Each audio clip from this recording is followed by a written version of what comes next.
ഊട്ടി ആദ്യമായിട്ട് കാണാണ് ഞാൻ.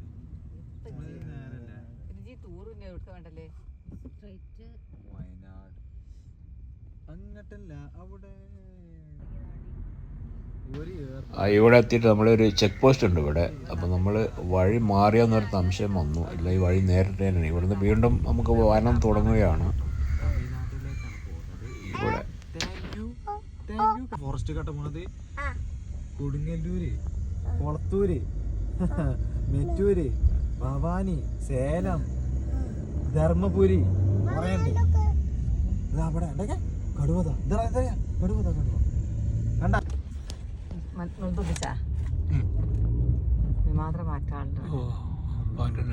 കിളിയ പോയോ എന്താണ് കാടക്കൂട ക്രോസിംഗ് ആണ്. കാരക്കാടാ കരയിക്കാട്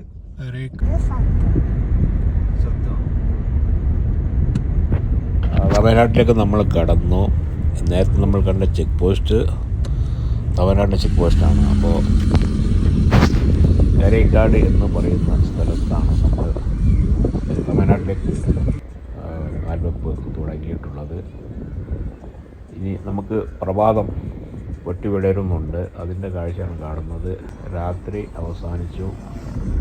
ഇനി നമുക്ക് ഇതുവഴി മേട്ടുപ്പാളയം പോയിട്ട് മേട്ടുപ്പാളയത്ത് നിന്ന് നമുക്ക് ഹൈ റേഞ്ച് ഏരിയ, അതായത് അവിടെ ഉള്ളൊരു ചുരമുണ്ട്, ഏറ്റവും വലിയ ചുരം, അത് കഴിഞ്ഞാണ് നമുക്ക് ഊട്ടിയിലെത്തേണ്ടത്. അപ്പോൾ അതിരാവിലെയുള്ള മനോഹര കാഴ്ചയാണ്.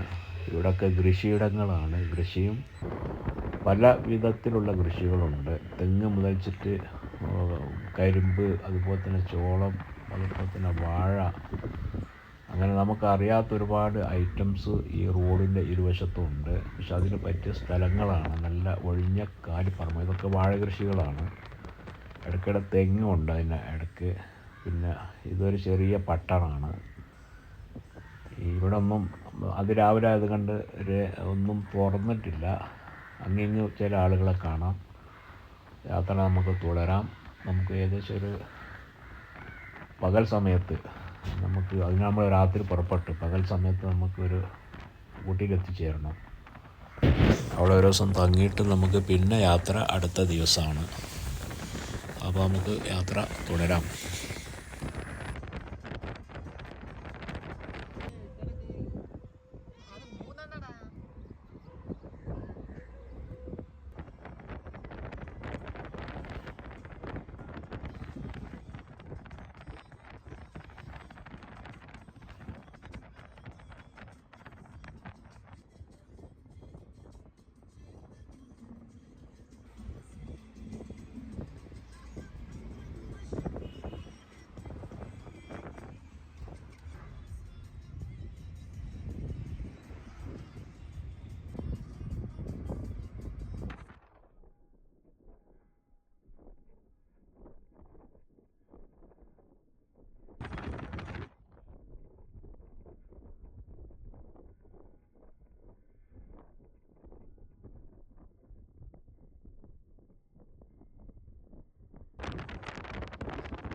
വഴിയിൽ നിന്നൊരു കാൽച്ചായ കുടിച്ചിട്ടുള്ള ഒരു ഓട്ടമാണ്.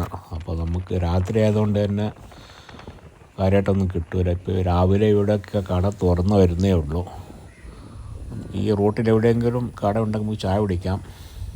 പിന്നെ നമുക്ക് നാസ്ത മിക്കവാറും ഊട്ടിയിലെത്തിയിട്ടേ കിട്ടുകയുള്ളൂ എന്നാണ് തോന്നുന്നത്. കാരണം ഇവിടെയൊക്കെ ഗ്രാമപ്രദേശങ്ങളാണ്. അപ്പോൾ അതുകൊണ്ട് തന്നെ വലിയ വലിയ കടകളോ വലിയ ഹോട്ടലുകളോ ഒന്നും കാണുന്നില്ല. മൊത്തം ഗ്രാമമാണ്. പോയി നോക്കാം നമുക്ക്. വിശപ്പുണ്ട്, ചായ കിട്ടാത്ത പ്രയാസമുണ്ട്. മുന്നോട്ട് പോയി നോക്കാം. അവിടെ നിന്ന് നമുക്ക് കിട്ടുന്നത് വാങ്ങി കുടിക്കാം. യാത്രയിൽ നമ്മൾ എല്ലാം പ്രതീക്ഷിക്കരുത്. യാത്ര എന്ന് പറഞ്ഞാൽ ചിലത് കിട്ടും, ചിലത് കിട്ടുകയില്ല. ബുദ്ധിമുട്ടും പ്രയാസങ്ങളും ഒക്കെ അനുഭവിച്ചിട്ടുള്ള ഒരു യാത്രയാണ് യാത്ര എന്ന് പറയുന്നത്. കയ്പും മധുരവും എല്ലാം കൂടി ചേർന്ന് ഉള്ളൊരു സംഭവമാണ് ഈ യാത്ര.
എത്ര നമ്മൾ ഓടിയിട്ടും ഗ്രാമപ്രദേശം തീരുന്നില്ല, ഒരു വലിയൊരു പട്ടണം വരുന്നില്ല. ഈ ഭാഗത്തൊക്കെ ഇങ്ങനെ തന്നെയാണ്. കാരണം കൃഷി ചെയ്യുന്ന സ്ഥലങ്ങളായതുകൊണ്ട് തന്നെ ഇവിടെ ഏക്കർ കണക്കിന് ഭൂമിയാണ് റോഡിൻ്റെ ഇരുവശവും കൃഷിക്കായിട്ട് വെച്ചിട്ടുള്ളത്. അതിനൊക്കെ കൃഷികളുണ്ട്, പലവിധ കൃഷികളുണ്ട്. ഏതാ നമുക്ക് യാത്ര തുടരാൻ. ഊട്ടിയിലെത്തിയതിന് ശേഷം ഏതാണ്ട് നമ്മൾ മേട്ടുപ്പാളയം എത്തി തുടങ്ങിയിട്ടുണ്ട്. നമുക്ക് ഇവിടെ നിന്ന് അങ്ങോട്ട് ചുരം കയറാനുണ്ട്. ഏറ്റവും വലിയ ചുരമാണ് ഇവിടെ ഉള്ളത്. ഇവിടെ നമുക്ക് ചുരം കയറി നോക്കാം, അതിൻ്റെ ഏതാനും ഭാഗങ്ങൾ കാണാം. അപ്പോൾ നാസ്ത നമുക്ക് ഊട്ടിയിലെത്തിയിട്ടാവാം.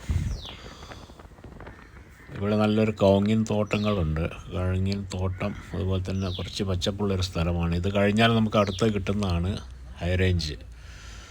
അവിടെ നമുക്ക് ചുരം കയറി പോയിട്ട് വേണം നമുക്ക് ഊട്ടിയിലെത്താൻ. നമ്മൾ താമരശ്ശേരി ചുരം, അതുപോലെ തന്നെ നാടുകാണി ചുരം, അതിലൊക്കെ ഏറ്റവും വലിയ ചുരമാണിത്. ഉയർച്ചയിലുള്ള ഒരു ചുരമാണ് ഈ ഭാഗത്ത് നമ്മൾ കാണുന്നത്. അതിൻ്റെ കാഴ്ചയിലേക്ക് നമുക്ക് പോകാം. ഏതാണ്ട് നമുക്ക് ഇവിടുന്ന് നമ്മൾ കയറ്റം തുടങ്ങി ചുരം കയറി തുടങ്ങിയിട്ടുണ്ട്. നമുക്ക് ആരംഭമാണ്, നമുക്ക് മുന്നോട്ട് പോയി നോക്കാം. അപ്പോൾ നമ്മൾ ചുരം കയറാൻ തുടങ്ങി, അതിൻ്റെ ആരംഭമാണ്. തുറന്നുള്ള കാഴ്ച നമുക്ക് കാണാം അടുത്ത പാർട്ടിൽ. 4ാം പാർട്ടിൽ നമ്മളെ വീഡിയോ ലൈക്ക് ചെയ്യുക, അതുപോലെ തന്നെ നമുക്ക് സപ്പോർട്ട് ചെയ്യുക. തുടർന്ന് നമുക്ക് അടുത്ത ഭാഗത്തേക്ക് കാണാം. അപ്പോൾ അതുവരേക്കും നമുക്ക് എല്ലാവരോടും അസ്സലാമു, വീണ്ടും കാണാം.